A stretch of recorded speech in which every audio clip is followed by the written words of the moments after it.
Alright, I'm getting a daytime shot of this ravine and all this water that's sitting in it.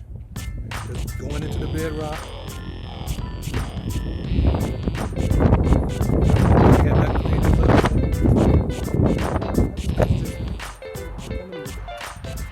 Alright, so this water's just sitting, collecting, and going into the bed. This is our current condition here at Fort right here. It's been like this for the last, since January. Okay, and now it has collected over about 9 feet of water in it, at least 8 feet of water. It has not come to do anything. The kids was in here playing in this water. They had to get them out of here. They're not going to be satisfied with somebody's child fall in this hole. And this is where they opened it up at. Okay, so I'm going to send this video to Matt and just showing you that the kids have been up in here and they messed with this. Tore it open, they got in here.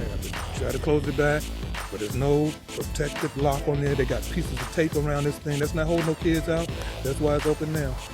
Because the kids have come over here and decided they're gonna go into this thing no matter what. So y'all better come do something, Fort Chaplin, before these kids fall in this hole and you have a whole nother situation. My thing is, why don't you do, again, precautionary measures?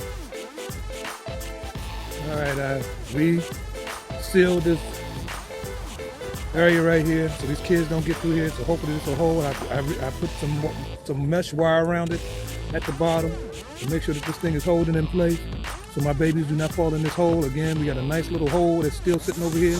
Nice swimming pool. Nice little swimming pool for kids. Yeah, swimming pool for kids. About 9 feet deep.